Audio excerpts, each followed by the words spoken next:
So we'll have a look at that. Okay, so we got our test coming up on Monday. I handed that review out. It's available on Moodle. So everybody got a copy of that? I've got some. I got a couple here. Everybody good with that? All right. So let's see. So I'm starting to write this thing up. One thing I want to mention right off the bat about this is on a test, I have to abbreviate things sometimes because there's a time limit on a test, obviously. So the result of that is you want to be a little careful not to go completely on what I call autopilot, because I've had people do that before where they see something that looks like an old homework problem and they start to do it exactly the way they did the old homework problem. But maybe I've changed the wording or simplified it a little bit and they end up working too much at it, you know? So just be aware of that. Read the question and just give me what I'm asking for, nothing more, okay? Just be wary of that tendency that we all have to just jump on it and start to do a certain thing that you've done before. Read it, and some of these might be really 2-minute problems if you read them. Okay, so just be aware of that. Okay, and read them and just give me what I'm asking for. All right, so the list here of stuff, we've got those 2 sets of kinematic equations. The fundamental ones are based on calculus down below. The ones above are algebraic, and they're used when you have constant acceleration. Okay, so if you use those top 3 equations, you have to have constant acceleration to do that. If you don't have constant acceleration, you got to use the bottom 3 equations. What you're looking for are the variables in your equations to match the differentials there or the variables that you're given, I guess I'd say, to match the differentials that you're given in those equations. Okay. There's a common thing to do with these then is to split the differentials and integrate. When you integrate, just watch your limits, okay? Be careful about that. Okay, we did curvilinear motion. We use XY coordinates are often used when the X and Y motions can be described independently. You can have X and Y be functions of each other, which we refer to as a path. Or X and Y can be functions of time, which would be a position. So you can convert between path and position. If we've got motion in a curve or a circle, we've got the arc distance is the radius times the angle in radians. The velocity going around the circle would be r times the angular velocity in radians per second. The velocity is always tangent to the curve, and there was always a component of acceleration in towards the center of the circle called normal acceleration, which is v squared over r. Okay, that's always in towards the center. So if something's going in a circle, it always has that normal acceleration. You just square whatever the velocity is and divide it by the radius. That points in towards the center of the circle. You also have the potential for a tangential acceleration, which would be the change of velocity with respect to time. That would be in the tangential direction. Okay. So tangential acceleration is like if you're going on a curve and you are pushing on your accelerator and your gas pedal and your speedometer starts to go up. Okay? Or it could go down if you hit the brakes, the same sort of thing. Okay. Polar coordinates, I usually use those when I've got a spiral or some sort of non-circular motion. What I do, I make a table and I fill in the table first, get the relationships between r dot, theta dot, and theta dot dot. Once I got all that stuff figured out, I plug it in. Okay. Know what the different terms are in the equations and how to plot them up, how to make show a sketch of which way they point. Okay. Okay, pulleys. Write an equation based on the length of the cable. Use a datum as a stationary point, and then take a time derivative of the equation to get the relationships figured out. Then we have relative motion. Remember, the subscripts are like fractions that you multiply together, so that one I just underlined there, A is A times A is B, I'm sorry, times A over B. Okay, that's how you set them up properly. Those are vector equations when you do relative motion. Okay. F equals ma, you've got 2 steps. The first step is to make a free body diagram, show the forces and accelerations on it. Then use sum of F equals ma to find whatever it is you need to find. Remember, the static stuff goes on the left, and that's forces and weights. The dynamic stuff on the right, that's masses and accelerations. and use the proper signs, and then just run the numbers, see what you get. Okay.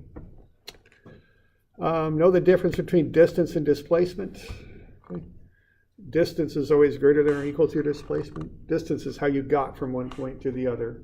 Displacement is just a straight line from one point to the other. Okay. Magnitude and vector. Okay. Magnitude is an amount. A vector will have I and j, or n and t, or transverse and normal type components. Okay. Or let's see, transverse and radial. I'm sorry, transverse and radial components. All right. I've got some sample test questions there. There's the first one. So if we take a ball and shoot it off the top of a building at 40 meters per second, we can find Vy just by doing that constant acceleration equation, the constant acceleration being gravity. Watch the signs, so that would be negative because it's going down.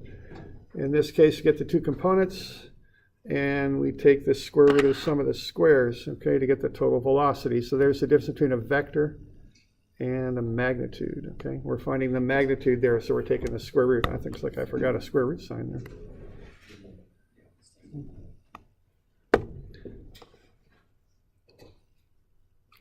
All right. So constant acceleration, you got kind of a parabolic path there. Okay. So it says clearly show its general shape of the path. It's parabolic, basically. Okay. So we're doing all right with that one? Any questions? Okay. So gravity, constant acceleration, that's how you approach that.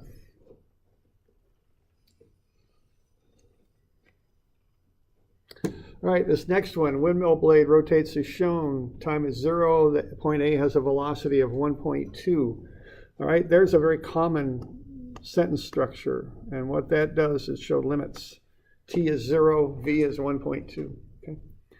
The velocity then increases at a rate of 0.3 t meters per second squared. Notice the t in there. As the time changes, so will the rate of increase of the velocity.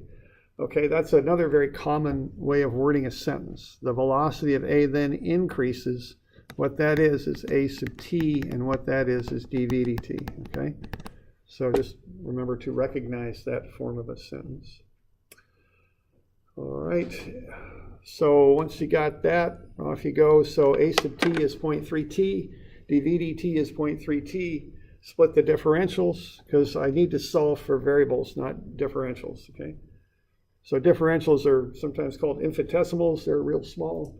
What you got to do so you can turn them into a variable is add them up over an interval. So we're going to get dv is 0.3 t dt, integrate. We're given that sentence that when the time is 0, the velocity is 1.2. So those go in as lower limits. Upper limits are letters. Integrate. Integral of dv is v. Integral of 0.3 t is 0.15 t squared. Plug in the limits. V minus 1.2 is 1.15 t squared, so V is 0.15 t squared plus 1.2. So that's the velocity expressed as a function of time. You've got the time being 3, so you plug 3 into that, you get the velocity. It's 2.55 meters per second. Take that and square it and divide it by the radius. You get the normal acceleration. It's 1.3 meters per second squared. Okay? So once you've got the velocity, you can find the normal acceleration, because as that point's moving around, it's accelerating in towards the center of the circle always. Okay. We've also got that the tangential acceleration is 0.3 t. Plug in the t of 3, we get 0.9. Square root of sum of the squares is the total acceleration. It's 1.58 meters per second squared.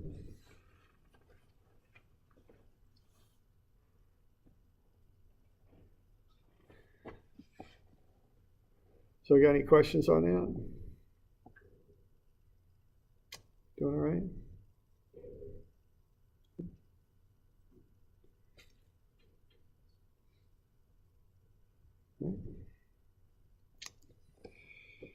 Okay, so that's that one. What else do we got in here? We've got a car.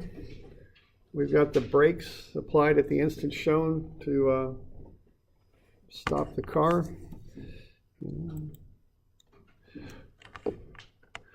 Okay, the car stops at t equals 5.7 seconds. Find the braking force.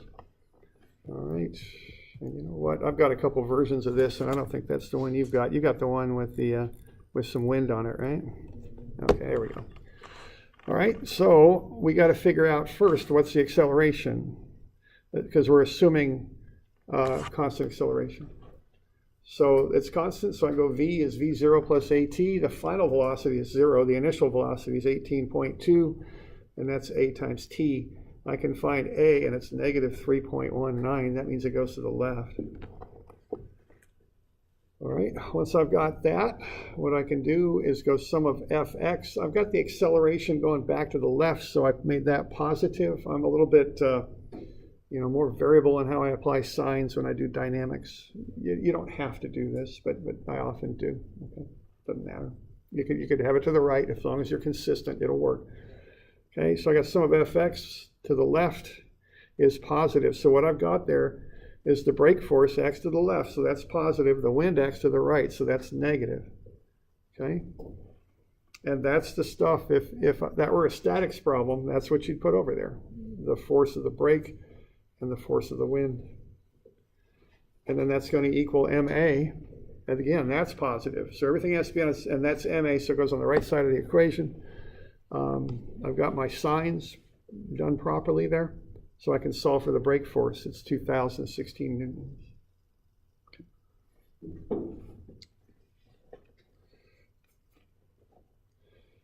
We doing all right with that? Any questions on that?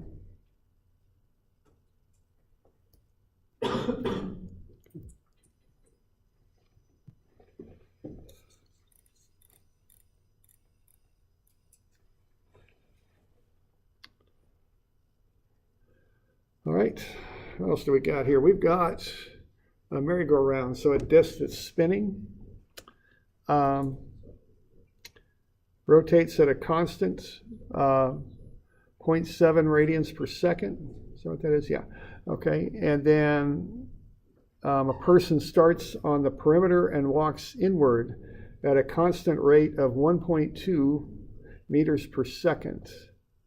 Let's find the magnitude of the total acceleration of the particle's xy coordinate when t is, I think it's 0.6 there. Is that right? I'm having trouble reading that.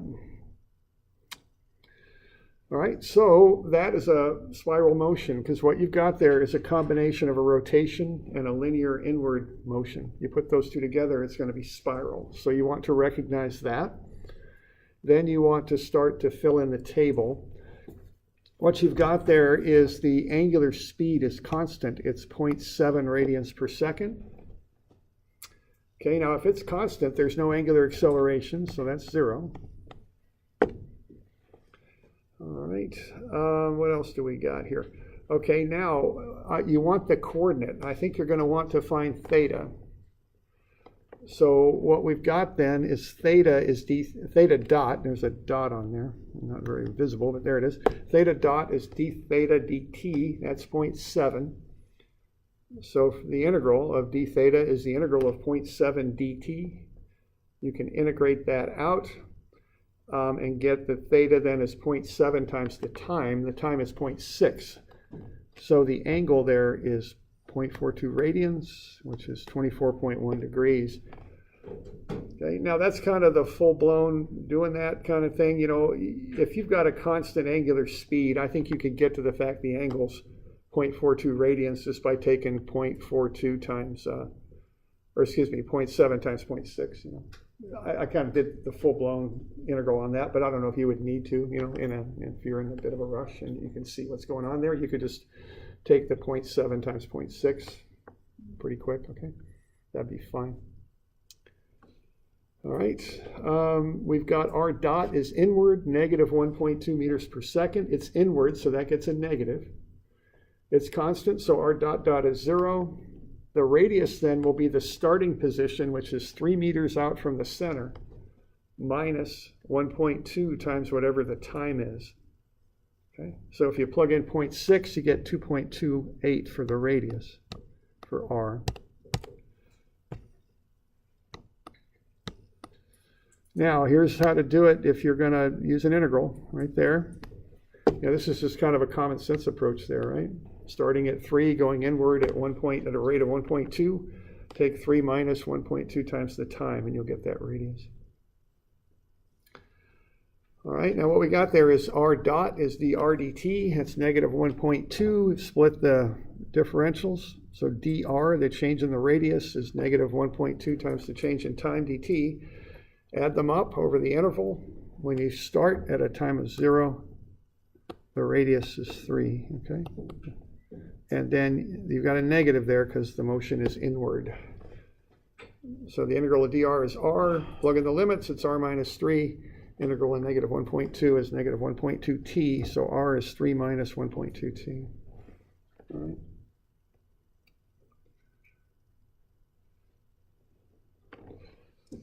So you want to get that table filled in and find those values. Once you've got them, you plug them into this equation here for the acceleration. Now keep in mind on this test, you'll have a new formula sheet. I'll give you one of those.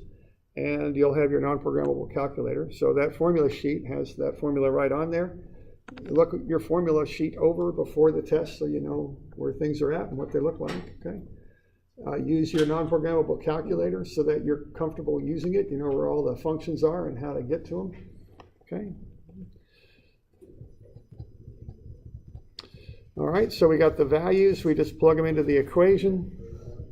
And we get the acceleration. It's negative 1.12 times the use of r, minus 1.68 times use of theta. Square root of sum of the squares will get you the total acceleration. It's 2.02. Now, as far as what the coordinate is of that point, what you're basically doing there is a normal tangential to xy transformation there. You know the radius is 2.28, and you know the angle is 24.1. So if you just do the trigonometry, you can find x and y, which are the two legs of that right triangle. Cosine 24.1 times 2.28, and sine 24.1 times 2.28. So 2.08 and 0.93. Okay.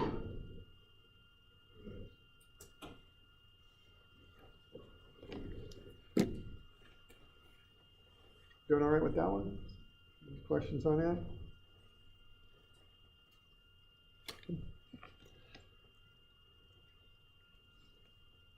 Right, so that's a polar type problem because it's spiral motion. Okay, the last one's just a little bit tricky. So what do we got there? We've got a weight that's on a rotating cone. So that cone is kind of rotating about the z-axis, you might say. I don't know if it would clarify things, but that's up, okay? It's rotating at 4 radians per second. We've got that weight there at 27 centimeters from the center on a 64 degree angled cone. And what we want to do is find the force of the cone on the weight. So what I'm doing there is a process of finding the normal acceleration, because this is going to be F equals ma is what it's going to be. So I've got the angular speed and the radius, so I can find the velocity. It's 1.08. I square that and divide it by the radius, and I get the normal acceleration, 4.32. So I know that that object is accelerating inward at 4.32 meters per second squared. It's a normal acceleration now. So I found the velocity first, r theta dot, and that dot again isn't very big, but it's right there. If I can get this pen to work, I'll show you. Oh, come on now.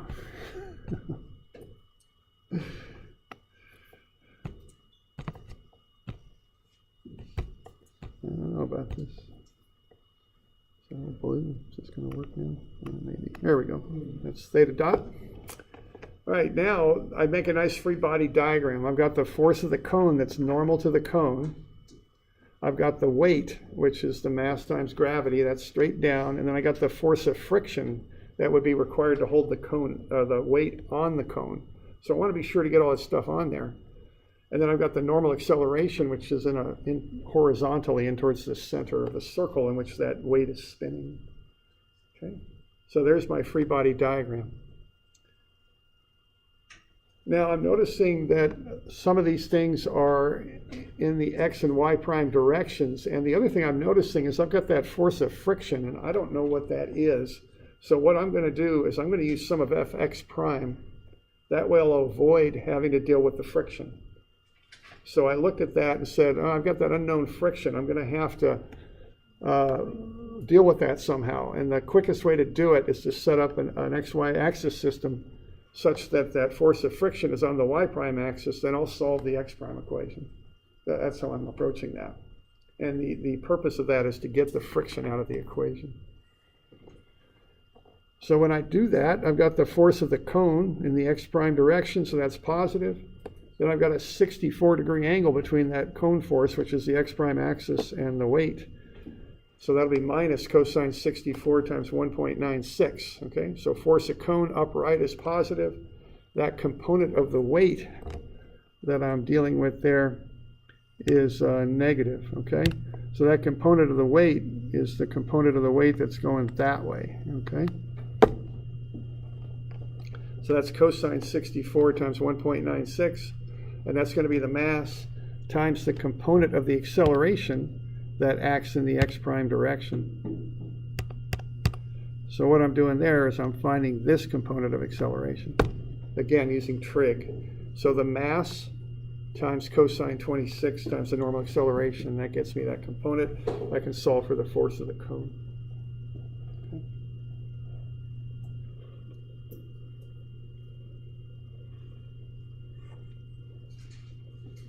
We doing all right with that? You got any questions?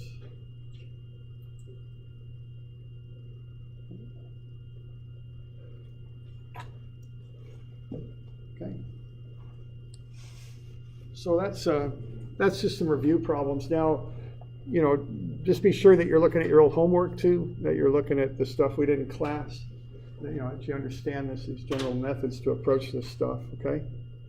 Just don't look at the review, go beyond that. Look at the homework, look at the stuff we did in class. Okay?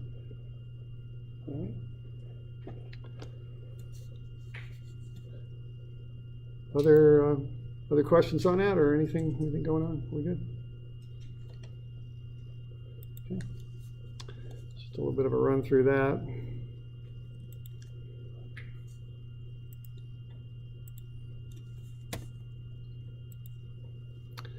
All right, we got a bit of time, so I think we'll have a look at momentum and a little bit more on that. Let's see here. There we go.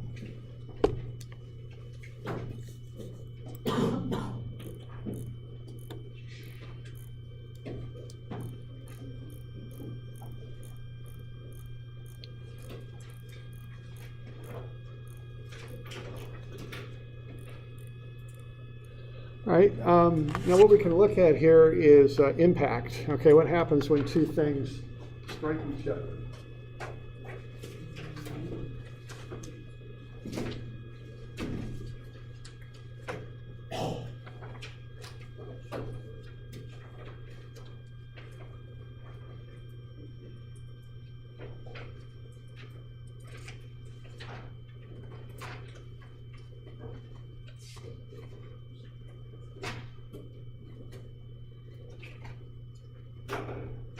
This is on the bottom of 450, this little explanation.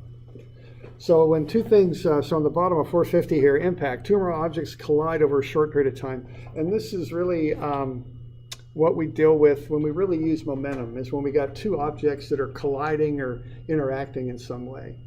I was mentioning earlier with that stuff last time that momentum and F equals ma were kind of interchangeable. But when you start having collisions, you really want to look at momentum.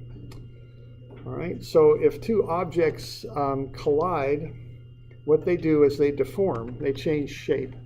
Anytime you exert a force on something, it changes shape a little bit.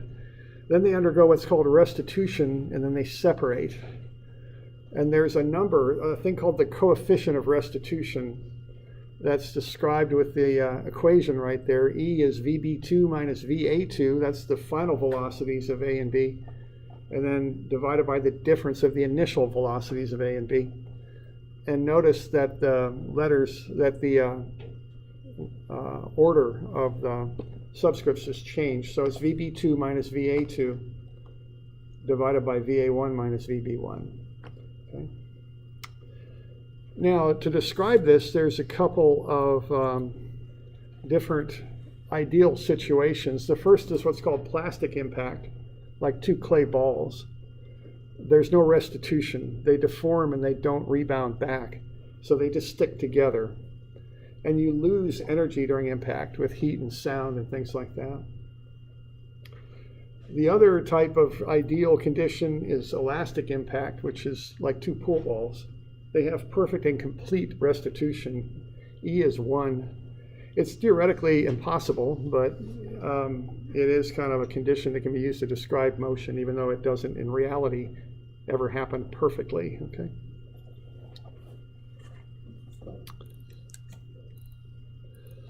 All right. Now, the other thing about collisions is on the same page, and that's how we analyze these things. We use what we call conservation of momentum. Momentum can be used to analyze systems and collisions of objects. Okay, by defining the system as all the objects, all the internal forces cancel out. So if you have two balls that collide, like two pool balls collide, the force of A on B is the exact opposite of the force of B on A. So the net force cancels, so the impulse goes away. So if you define your system as all the objects that are colliding, what you end up with is a situation where the initial momentum equals the final.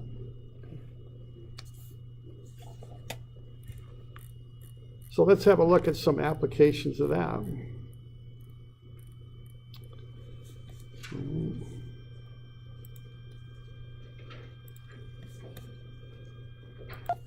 All right, so here's just some real simple little animations of elasticity.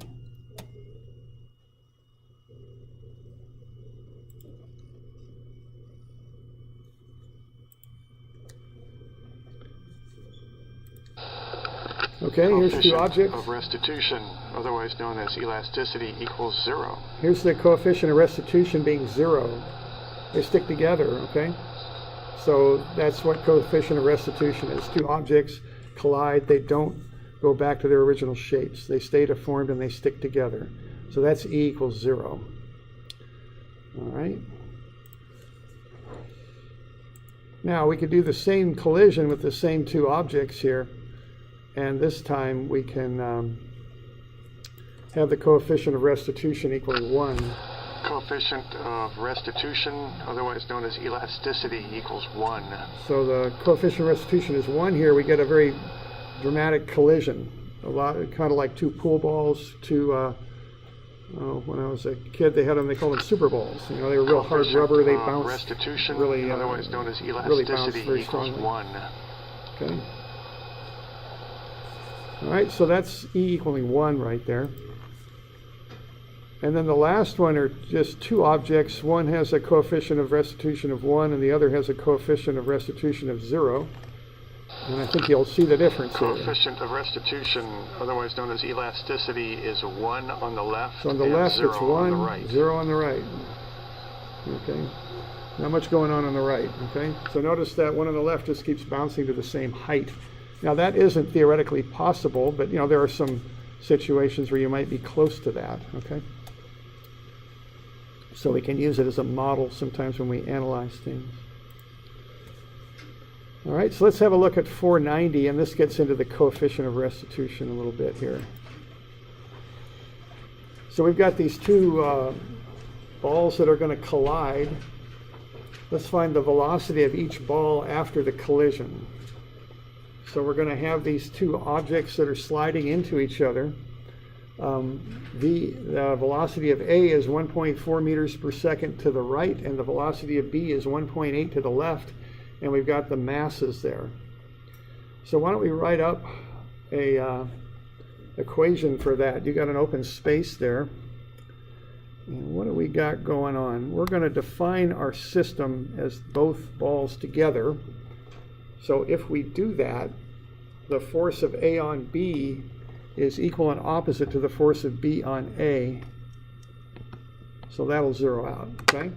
So what you're going to have there is the momentum of A and B before the collision will equal the momentum of A and B after the collision. And this is when you really start using momentum, when you have these collisions, because you can eliminate those internal forces by defining your system as shown. So this is definitely the method to use when you've got a collision. Okay? Now, the one important thing here on this is that momentum is a vector, and you've got to treat it like that. So what it means on this problem is that you want to include the signs. Okay, the signs have meaning.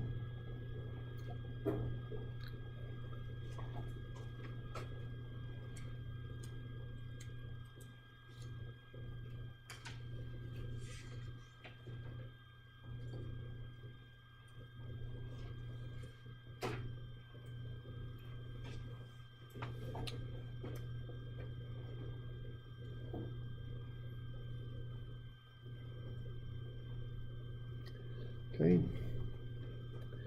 So when I've got there, I just got that blank space, and then I did all the output for you. It's a bit of output, so I just figured I'd do it right below is the output.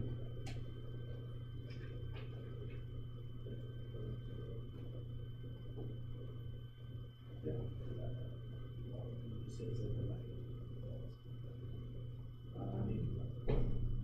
Yeah, it is. They're on the same line. The sign machine.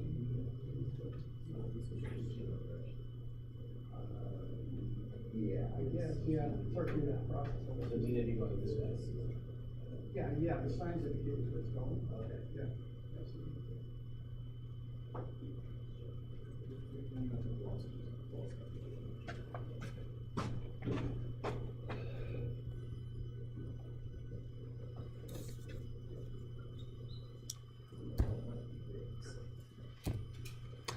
All right, so what I got there, I got 0.8 times 1.4. That's positive to the right. And then I've got plus 1.2, but I got to make that 1.8 negative because it's to the left, okay? And then I've got 0.8 VA2 and 1.2 VB2, all right? Because I don't know what directions they're going. I just leave them as is, okay? And then I can work through the algebra. Now that's one equation, but I got two unknowns. So what I did, I solved it for VA2 is what I did. So VA2 is minus 1.5 VB2 minus 1.3 when I get that all figured out, okay? So the one thing to notice here is that negative sign right there. And what that negative sign means is that that 1.8 is to the left. That's all it means, okay? All right, and so I need a second equation, and the second equation is the coefficient of restitution. Okay, that's equation number 2. And that's E is VB2 minus VA2 over VA1 minus VB1. And once again, we got an E of 0.5 here. You got to watch your signs. That's the one important thing, okay, when you're doing that. So we've got the absolute values of the velocities are 1.4 and 1.8. But the thing on that is the 1.8 is to the left. So you got to put that in as a negative 1.8, okay? So then you're going to subtract it. So you're going to subtract negative 1.8. And that's going to be an addition when you do that, okay? So you got to watch your signs is the bottom line here.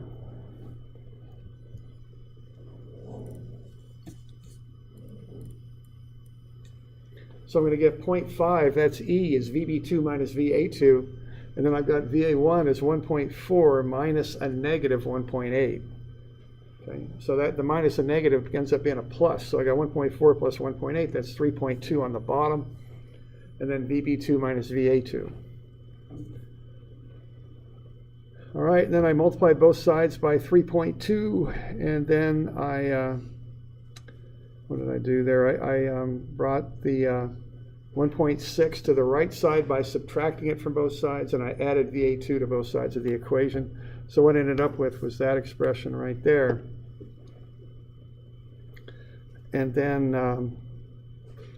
I had that equation up above there, that VA2 is minus 1.5 VB2 minus 1.3, so I just went ahead and plugged this in for VA2 is what I did. Okay. So I'm just doing two equations, two unknowns. and then I ran the numbers, and I got VB2, okay, is 1.2 to the right, and then putting that in, I get VA2 as 0.12, it's not 1.2, it's 0.12 to the right, and then 0.12 minus 1.6 is VA2, so that's 1.48 to the left, okay.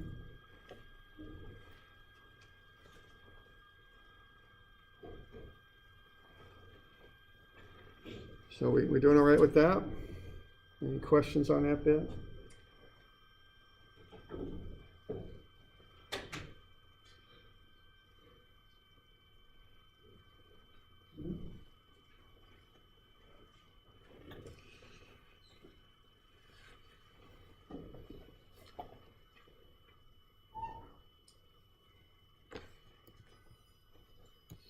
Okay.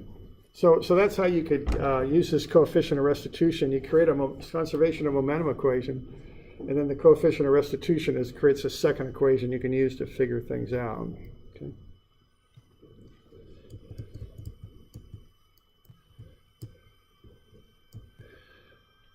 All right, let's look at collisions here.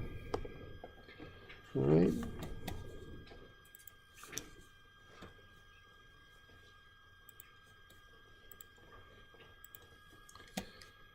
So if I've got playing pool there, I want to glance that 6 ball at an angle so it'll go into that corner pocket. And you can analyze that collision when the pool ball hits the 6 ball and then the 6 ball goes in the corner pocket there, okay? And so you can look at that as a series of collisions there, or one collision actually, and then the resulting motion. Okay. Here we go. Now let's have a look at that.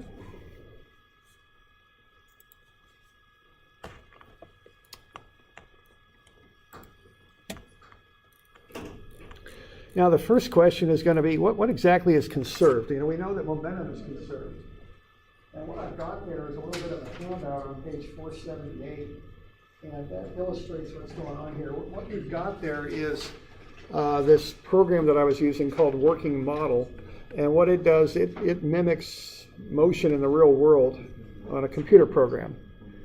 And so what I did, I took 2 objects with different masses, and I had them go at angles and run into each other. And I looked at the momentum before and after the collision, and I was interested in the fact they're going at angles, okay? And so let's see kind of what's going on. You know, what is conserved? Is the total momentum conserved, or is the x momentum and y momentum, are they conserved kind of individually, okay?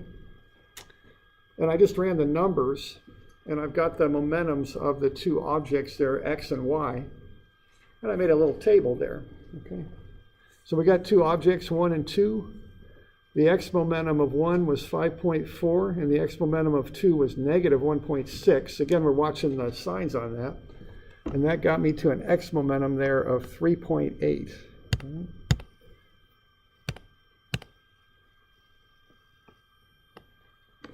And then the y momentums were negative 1.8 and negative 3.2. So that got me a total y momentum there of negative 5.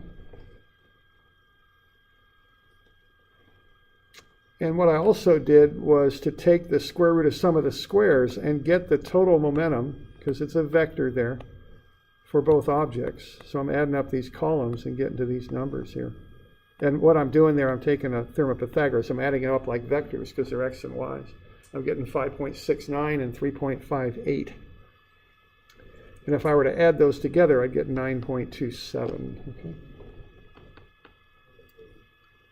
So that's before the collision. And then I had them run into each other, and I stopped the program, and I looked at the momentum again, and they change, of course. Now, the x momentum for 1 is 1.84, and the x momentum for 2 is 1.96. The total, again, is 3.8. The y momentum is negative 2.69, and the x momentum is negative 2.31, so the total momentum is negative 5. Okay. So what I've got there is the x and y momentums separately are conserved. So when you do this, you analyze it like a vector. Notice that when you find the total momentum and then add that up, it doesn't equal the number above, okay? So what we got to do here when we apply conservation of momentum to an angular situation is we look at the total x momentum before and after, and they will equal each other. And we look at the total y momentum before and after, and they'll equal each other. Okay? So that's how you want to approach this. Is everybody okay with that? So you treat this like a vector, just like a force vector. You add up the x's, you add up the y's, you compare the x's before to the x's after, compare the y's before to the y's after. That's how you do this, okay? All right, so the sum of the x momentum and the sum of the y momentum stay constant, so the x and y momentums are conserved. All right. So on the next page there, I've got an example. And this one's got a lot of algebra in it, so I'll work some of it out for you. What we got there, we got in the x direction. So when I'm doing this, I've got to treat it like a vector. I've got to go in the x direction, and then I got to look at the y direction. So that's what I'm doing here, okay? So in the x direction, 480, I think. Yeah, it's 480. Yeah, we're kind of going backwards. We're skipping around a little bit. We're not just going straight through.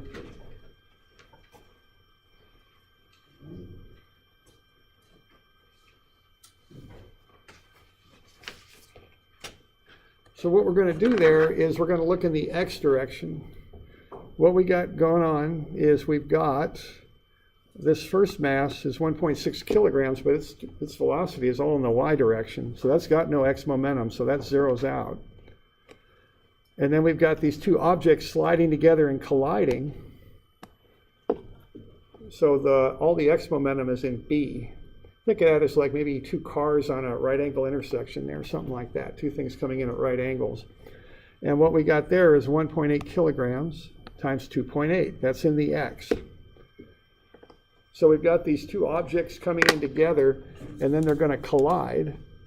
And what we want to do here is figure out where they end up after the collision. Okay? So we analyze the x momentum coming in, and then we look at it just after the collision. So what we're doing here is we're isolating the collision and we're analyzing it. Okay, so we're just looking right there. And what this does, being as this would occur in an instant, is it allows us to eliminate the friction from the relationship. The friction causes impulse. If we just analyze that collision just before and just after, there's not enough time for that impulse to amount to much, so we can ignore it. Okay? That's what we're doing. So we're just analyzing the instant of the collision. And what we got going on there is we've got 1.6 times cosine 38. So that's A is what that is. And A is going at a 38-degree angle with the x-axis. It's got a mass of 1.6, and I don't know its velocity. And then the other thing I've got going on there is I've got B. That makes a 43-degree angle with the y-axis, negative y-axis actually, so I'll get a sine 43 out of that. That will get me the x component right there. And it's got a mass of 1.8 and an unknown velocity. So what I'm going to do then is I'm just going to run the numbers there, and that it's a little bit of number crunching. And what I did, I just walked that down algebraically, and I solved it for VA2. It's 3.997 minus 0.9735 times VB2. Okay.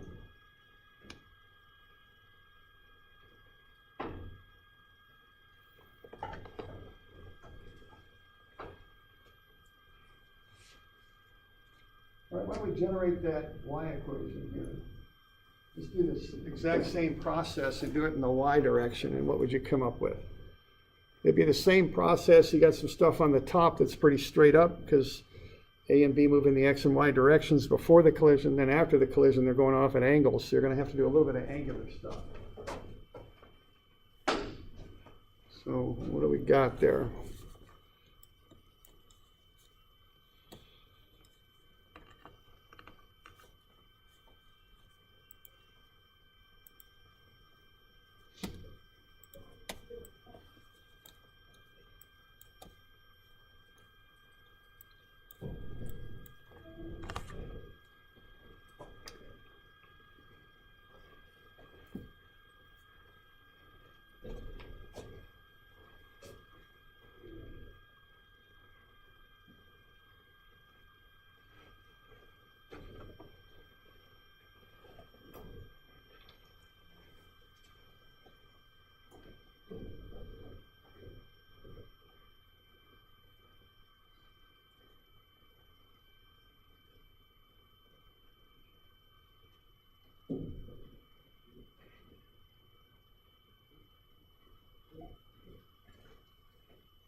All right, so we just kind of worked through that using a little bit of trigonometry there.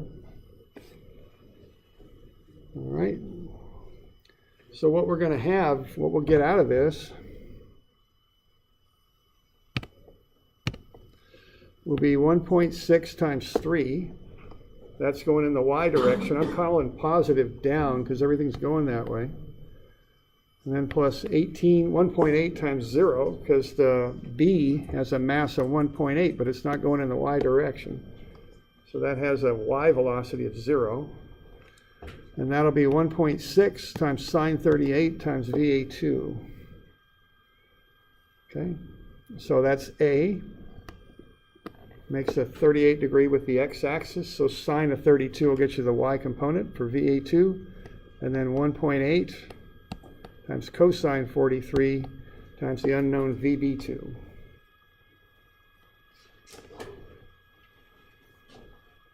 All right. Did I work that out for you by any chance? That's a lot of algebra. Okay, and then the rest of it's just working the two equations and the two unknowns together. I just went ahead and plugged and kind of simplified it in this step and then plugged in the expression that I had for VA2 right there. And that got me one equation with VB2, solve for that, solve for VA2. All right. All right, so we got our test on Monday, right? And then we got a bit of homework due Wednesday of next week, so keep that all in mind. And we'll see you all Monday. Remember to bring your calculator and a photo ID also with you. Okay?